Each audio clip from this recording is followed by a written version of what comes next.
Hello guys, welcome back to Jinu's vlog. ആരും പോലെ ഇത് മൊത്തം കണ്ടിട്ട് പോണേ. ഞാൻ അടിപൊളി ഒരു സ്ഥലം കാണിച്ചു തരാമെന്ന് എഴുതിയിട്ട് വന്നിരിക്കുന്നത്. നിങ്ങൾ മൂന്നാറൊക്കെ സ്ഥിരം പോയി മടുത്തിരിക്കുന്ന ആൾക്കാരാണെങ്കിൽ മൂന്നാറിന് പോകുന്ന വഴിയുണ്ടല്ലോ, നേരിമംഗലം പാലം കഴിഞ്ഞിട്ട് സ്ട്രെയിറ്റ് പോകുന്ന വഴിക്കല്ലേ പോകുന്നത്. അപ്പോൾ നേരിമംഗലം പാലത്ത് നിന്ന് ജസ്റ്റ് അങ്ങ് മാറിക്കഴിഞ്ഞ് കഴിയുമ്പോൾ ലെഫ്റ്റിലോട്ടൊരു വഴിയുണ്ട്. ആ വഴിക്ക് ഒരു 4-5 കിലോമീറ്റർ പോയി കഴിഞ്ഞാൽ ഇഞ്ചത്തൊട്ടിയായി. കേരളത്തിൻ്റെ തന്നെ സെക്കൻഡ് ലോങ്ങസ്റ്റ് ഹാങ്ങിങ് ബ്രിഡ്ജൊക്കെ ഉള്ള ഏരിയ ആണിത്. നേച്ചർ ഇഷ്ടപ്പെടുന്ന ആൾക്കാരാണെങ്കിൽ ഡെഫിനറ്റ്ലി നിങ്ങൾക്ക് ഈ പ്ലേസ് ഇഷ്ടമാവും കേട്ടോ.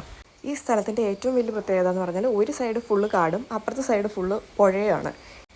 ഇത് ആക്ച്വലി ഇതുവരെ ഭയങ്കരമായിട്ടുള്ള ഒരു ടൂറിസ്റ്റ് പ്ലേസോ കാര്യങ്ങളോ ഒന്നും ആയിട്ട് മാറിയിട്ടില്ല. അവിടെ 1-2 റിസോർട്ട്സൊക്കെ ഉണ്ട്, അത്രയേ ഉള്ളൂ. അല്ലാതെ ഒരു ഭയങ്കര പോപ്പുലർ ആയിട്ടുള്ള ഒരു പ്ലേസ് ഒന്നും അല്ല. പക്ഷെ നിങ്ങൾ പോയി കഴിഞ്ഞാൽ എന്തായാലും നിങ്ങൾക്കത് ഇഷ്ടമാവും. പോപ്പുലർ അല്ലാത്ത സ്ഥലമാണെങ്കിൽ പിന്നെ എനിക്ക് എങ്ങനെയാണ് പരിചയം എന്നല്ലേ, എൻ്റെ അമ്മ വീട് അവിടെയാണ്. സോ അതുകൊണ്ട് എനിക്കറിയാം ഈ സ്ഥലം. പക്ഷെ ആരും അങ്ങോട്ട് പോയി അങ്ങനെ കണ്ടിട്ടുമില്ല. ഞാൻ ഓർക്കുമായിരുന്നു ഇത്രയും നല്ല സ്ഥലമായിട്ട് ആരും എന്ത് ചെയ്ത് എക്സ്പ്ലോർ ചെയ്യാത്തതെന്ന്. ആർക്കും അങ്ങനെ അറിയത്തില്ലെന്ന് തോന്നുന്നു ഇത്രയും നല്ലൊരു അടിപൊളി സ്ഥലമുള്ള കാര്യം. കൊച്ചിലാണെങ്കിൽ ഈ വെക്കേഷൻ്റെ ടൈം ആവാൻ വേണ്ടിയിട്ട് വെയിറ്റ് ചെയ്തിരിക്കുവേ, കസിൻസ് എല്ലാവരും കൂടെ. അതുകൊണ്ട് ഭയങ്കര നൊസ്റ്റാൾജിക് ആയിട്ടുള്ള ഒരു പ്ലേസാണ് എന്നെ സംബന്ധിച്ചത്. ഞങ്ങളെല്ലാവരും കൂടെ ഒന്നിച്ചു പോയി ഈ തോട്ടിൽ കുളിയും താഴെ വഞ്ചി എടുത്തിട്ട് നീന്തലറിയാവുന്ന കുറച്ച് പേരുണ്ട്, അവിടെ തന്നെയുള്ള കസിൻസ് ഉണ്ട്. അപ്പോൾ അവരുടെ കൂടെ നീന്താൻ പോകുന്നതൊക്കെ ഭയങ്കര ഇപ്പോൾ ഓർക്കുമ്പോൾ ഭയങ്കര മെമ്മറീസാണത്. ഒരുപാട് നൊസ്റ്റാൾജി ഉള്ള ഒരു പ്ലേസാണ് എനിക്ക്.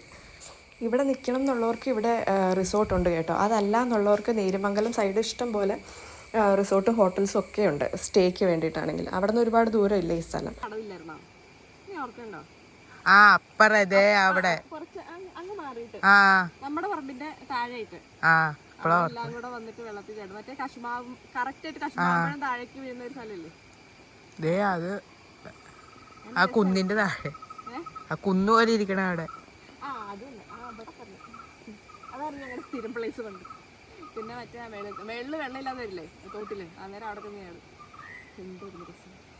ശിവചാച്ചനാണ് നീന്തൽ പഠിപ്പിച്ചതെന്ന് വെച്ചാൽ കുറച്ചൊക്കെ നീന്തൽ പഠിച്ചു. പിന്നെ നമ്മൾ വെള്ളത്തിൽ ചാടുന്നില്ലേ, രസമായിരുന്നു. ഈ പുഴയായിരുന്നു കേട്ടോ ഞങ്ങളുടെ മെയിൻ പ്ലേസ്.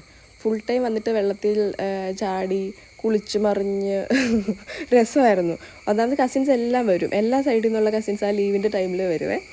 ഇപ്പം എല്ലാവരും 4 വഴിക്ക് പോയതുകൊണ്ടേ ലീവിനൊന്നും അങ്ങനെ പോയാലും കൂടെ ആരും ഉണ്ടാകത്തില്ല. ബിക്കോസ് എല്ലാവർക്കും പല ടൈമിലായിരിക്കുമല്ലോ ലീവും കാര്യങ്ങളൊക്കെ. ആരും ഇന്ത്യയിലില്ല തന്നെ, എല്ലാവരും നാട് വിട്ടുപോയി. സോ അതുകൊണ്ട് അങ്ങനെ ഒരു ഇത്. പക്ഷേ അവിടെ ചെല്ലുമ്പോൾ ഇപ്പോഴും ഭയങ്കര മെമ്മറീസും കാര്യങ്ങളൊക്കെ ഉള്ളതുകൊണ്ട് ഭയങ്കര ഫീൽ ചെയ്യും പഴയ കാര്യങ്ങളൊക്കെ. പുഴയിലാണെങ്കിൽ നല്ല ഉള്ളൊഴുക്കുള്ള സമയമായിരുന്നു, അതുകൊണ്ട് പിന്നെ ഞങ്ങൾ വഞ്ചി എടുത്ത് പോയില്ല. അവിടെ ഇരുന്ന് സംസാരിച്ചതേ ഉള്ളൂ. കാറ്റൊക്കെ കൊണ്ട് നല്ല വൈബാണ് കേട്ടോ. ചില സമയത്ത് വൈകിട്ടായിട്ടുണ്ടെങ്കിൽ ആന ഇറങ്ങുന്ന ഒരു ഏരിയയും കൂടാണ്. അപ്പോൾ രാത്രിയൊക്കെ ആരും വരാതിരിക്കുക, വരുമ്പോൾ പകൽ സമയത്ത് വരാൻ നോക്കുക. കാരണം രാത്രിയിൽ ചിലപ്പോൾ ഒരു സമയം കഴിഞ്ഞിട്ടുണ്ടെങ്കിൽ ചിലപ്പോൾ ആന ഇറങ്ങിയെന്നൊക്കെ വരും. ഈ പണ്ട് വീട്ടിലിരിക്കുന്ന സമയത്ത്, തറവാട്ടിലിരിക്കുന്ന സമയത്ത് ആന ഇറങ്ങുന്ന സമയത്താണെങ്കിൽ ചാച്ചനും ആൾക്കാരും എല്ലാം കൂടെ ഈ സൗണ്ട് ഉണ്ടാക്കിയിട്ട് ആനേനെ തിരിച്ച് കയറ്റി വിടാൻ വേണ്ടിയിട്ട് ഇങ്ങനെ സൗണ്ട് ഉണ്ടാക്കും. അപ്പോൾ ഇതിങ്ങനെ തിരിച്ച് കയറിപ്പോവും. ഇപ്പോഴും വേനലിൻ്റെ സമയത്ത് വെള്ളം കുടിക്കാനില്ലെങ്കിൽ ആന കൂട്ടമായിട്ട് ഈ വഴി കൂടെ ഇങ്ങനെ ഇറങ്ങി വരും. അപ്പം ഇവരിങ്ങനെ പറയും, നമ്മൾ വിളിക്കുമ്പോഴൊക്കെ ആന ഇറങ്ങിയിട്ടുണ്ട്, ആ ടൈമാണെന്നൊക്കെ. അതുകൊണ്ട് തോട്ടിൽ നിന്ന് ഞങ്ങൾക്കൊരു ഞണ്ടിനെ കിട്ടിയായിരുന്നേ. ഒന്നും ചെയ്തില്ല കേട്ടോ. അത് കഴിഞ്ഞ് അതിനെ നിലത്തോട്ട് വിട്ടു. നിലത്തോട്ടല്ല, പാറയിൽ പാറയിൽ നിന്ന് അവൻ ജമ്പ് ചെയ്ത് വെള്ളത്തിലോട്ട് ചാടി. ഇവിടെ ചെറിയ ചെറിയ വെള്ളച്ചാട്ടമാണെങ്കിൽ ഭയങ്കര രസമാണ്.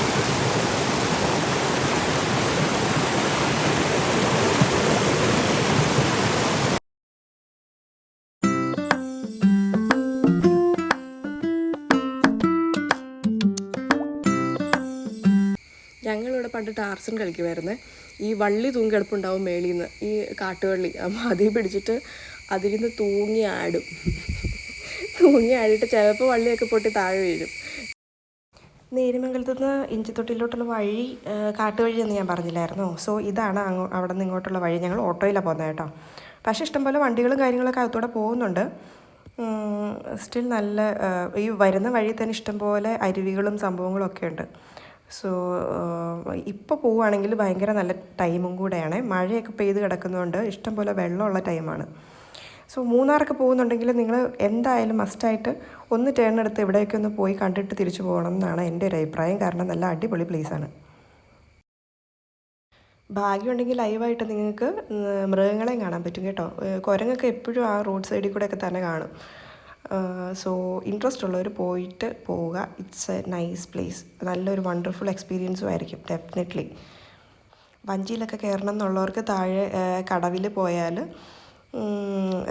ഫുള്ളൊന്ന് ചുറ്റിയൊക്കെ കണ്ട് പയ്യെ കയറി പോരാവുന്ന ഒരുപാട് ആളും ബഹളമൊന്നും ഇല്ലാത്തതുകൊണ്ട് നമുക്ക് നന്നായിട്ട് എൻജോയ് ചെയ്യാൻ പറ്റും. കാമായിട്ടുള്ള പ്ലേസാണ്. സോ നമുക്ക് ഇഷ്ടംപോലെ ടൈം ഫാമിലി ആയിട്ടോ ഫ്രണ്ട്സായിട്ടോ ഒക്കെ പോയാലും നന്നായിട്ട് എൻജോയ് ചെയ്യാൻ പറ്റുന്ന ഒരു സ്ഥലമാണെന്നുള്ള കാര്യത്തിൽ ഒരു ഡൗട്ടും വേണ്ട. ഇവിടുത്തെ വെള്ളം കണ്ട എന്തായാലും നിങ്ങൾക്ക് കുളിക്കാതെ പോകാൻ തോന്നത്തില്ല. അത്രയും നല്ല തെളിനീര് പോലത്തെ വെള്ളമാണ്. സോ ഞാൻ അവിടെ നിന്ന് ഒരു കുളിയൊക്കെ കഴിഞ്ഞിട്ടാണ് പോകുന്നത്. വെള്ളത്തിൽ നിന്ന് കയറുന്നതിൻ്റെ ഇടയ്ക്ക് ചെരുപ്പ് ഒരെണ്ണം വെള്ളത്തിൽ കൂടെ ഒഴുകിപ്പോയി. താഴെ നമ്മുടെ പുഴയിൽ ചെന്ന് ചാടിയിട്ടുണ്ടാവും. പിന്നെ അത് തപ്പി പോകാൻ സമയമില്ലാത്തതുകൊണ്ട് പോയില്ല. പണ്ടാണെങ്കിൽ ഞങ്ങൾ ഈ പാറപ്പുറത്ത് സോപ്പിട്ടിട്ട് പിന്നെ അങ്ങോട്ട് തെന്നി പോയിട്ട് താഴെ വെള്ളം കാണും. അപ്പോൾ വെള്ളത്തിൽ ചെന്ന് ചാടും. അപ്പോൾ ഇങ്ങനെ കളിച്ചുകൊണ്ടിരുന്ന സമയത്ത് കസിൻ ഒരുത്തൻ ഇതുപോലെ നേരെ താഴോട്ട് പോയിട്ട് അവൻ്റെ തല ചെന്ന് പാറയുടെ അടിയിലോട്ട് പോയി. പാറയുടെ അടിയിൽ പോയിട്ട് അവൻ്റെ തല അവിടെ സ്റ്റക്കായിപ്പോയി. പിന്നെ അവൻ്റെ തല വലിച്ചുവിടാൻ പറ്റുന്നില്ല. ഞങ്ങൾ കസിൻസ് എല്ലാം കൂടെ കിടന്ന് ബഹളം വെച്ച് കാറി കൂവി ചാച്ചനൊക്കെ ഓടി വന്ന് പിന്നെ എങ്ങനെയൊക്കെ അവനെ വലിച്ചു കയറ്റി. വെള്ളമുള്ള സമയമാണ് ഓർക്കണം. വെള്ളത്തിൻ്റെ അടിയിലാണ് പാറയുടെ അടിയിലോട്ടാണ് തല പോയത്. ജീവനോടെ കിട്ടിയതിൻ്റെ ഭാഗ്യം. അന്ന് കുറേ ചീത്ത കിട്ടും എല്ലാവരുടെയും വായിന്ന്. പക്ഷെ ഇപ്പോൾ ഓർക്കുമ്പോൾ ഇതൊക്കെ ഭയങ്കര നൊസ്റ്റു. പിന്നെ നമുക്ക് മെയിനായിട്ടുണ്ടായിരുന്ന പരിപാടി എന്ന് വെച്ചാൽ മറ്റേ ഒളിച്ചുകളിയായിരുന്നേ. അപ്പോൾ ഒരു കൂട്ടർ കാട്ടിൽ കൂടെ ഓടും, ഒരു കൂട്ടർ റോഡിൻ്റെ സൈഡിൽ കൂടെ ഓടും. അങ്ങനെ ആയിരുന്നു. എന്നിട്ട് ആമ്പിളേരൊക്കെ ആയിരിക്കും കാട്ടിൽ കൂടെ ഓടുക. എന്നിട്ട് അവന്മാർ അവിടെ എവിടെയെങ്കിലും ഒളിച്ചിരിക്കും. എന്നിട്ട് ഇവന്മാരെ നമ്മൾ പോയിട്ട് ഫൈൻഡ് ചെയ്യണം. അപ്പോൾ ഒരു വട്ടം ഇവന്മാരെന്നാ ചെയ്തതെന്ന് വെച്ചാൽ ഇവർ കാട്ടിൽ കയറിയിട്ട് കുറച്ച് മരങ്ങൾ ഇങ്ങനെ കുലുക്കിയിട്ട് അപ്പം ഇലയൊക്കെ പുറത്തുനിന്ന് നമ്മൾ റോട്ടിൽ നിൽക്കുമ്പോൾ നോക്കുമ്പോൾ ഇലയൊക്കെ ഭയങ്കരമായിട്ട് അനങ്ങുന്നു. അപ്പോൾ എന്നിട്ട് ഇവരാണെങ്കിൽ ചാടി ഇറങ്ങി ഓടി റോട്ടിലോട്ട് ഓടി ഇറങ്ങി വന്നിട്ട് പറഞ്ഞു ആന വരുന്നടി ഓടിക്കോ. അപ്പം ഞങ്ങൾ പിള്ളേരാണ്. അപ്പം ഞങ്ങളെല്ലാവരും കൂടെ ഓടിയിട്ട് ഒരാളുടെ ചെരുപ്പ് പൊട്ടി, ഒരാൾ ഉരുണ്ട് വീണു, റോട്ടിൽ വീണ് കൈയും കാലും ഒക്കെ മുറിഞ്ഞ്. എന്നിട്ട് ഇവർ നിന്ന് ചിരിക്കുക. ആക്ച്വലി ആനയൊന്നും വരുന്നുണ്ടായിരുന്നില്ല. നമ്മളാണെങ്കിൽ ആന ഇറങ്ങുന്ന ടൈമൊക്കെ ആകുമ്പോൾ നമുക്ക് ചിലപ്പം ശരിയായിരിക്കും എന്ന് കരുതിയിട്ട് എല്ലാവരും കൂടെ ഓടി വെറുതെ പേടിച്ച്. കുറേ എണ്ണത്തിൻ്റെ കൈയും കാലും പൊട്ടി. പിന്നെ കുറേ പേരുടെ ചെരുപ്പ് പൊട്ടി, ഉരുണ്ട് മറിഞ്ഞ് വീണ്. ഇവരാണെങ്കിൽ നിന്ന് ചിരിയായിരുന്നു. പിന്നെയുള്ള മെയിൻ പരിപാടി അവിടെ കുറേ ഇങ്ങനെ കാട്ടിൽ ഇഷ്ടം പോലെ ഇങ്ങനെ ഫ്രൂട്ട്സ് പോലത്തെ സംഭവങ്ങളൊക്കെ കിട്ടി. വെട്ടിക്കയൊക്കെ ഇല്ലേ, നിങ്ങളുടെ നാട്ടിൽ എന്താ പറയുന്നത് എനിക്കറിയത്തില്ല. ഞങ്ങളിവിടെ വെട്ടിക്ക എന്നൊക്കെ പറയും. ചെറിയ മധുരം കാണും, ചെറിയ പുളിയും കാണും. പക്ഷേ നല്ല രസമാണ്. അതിങ്ങനെ കൊലയായിട്ടുണ്ടാകുന്നത്. അപ്പോൾ അങ്ങനത്തെ കുറേ സംഭവങ്ങൾ കാണാം കേട്ടോ. കാട്ടുനെല്ലിക്കയൊക്കെ കിട്ടും. സോ ഇതൊക്കെയാണ് ഇഞ്ചത്തൊട്ടിയിലെ മെമ്മറീസ്. സോ നിങ്ങൾക്ക് വല്ല മെമ്മറീസൊക്കെ ഉണ്ടെങ്കിൽ പറ കേട്ടോ. അപ്പോൾ അത്രയേ ഉള്ളൂ. നെക്സ്റ്റ് വീഡിയോയിൽ കാണാം. ബൈ. സബ്സ്ക്രൈബ് ചെയ്യണേ ഗൈസ് പ്ലീസ്.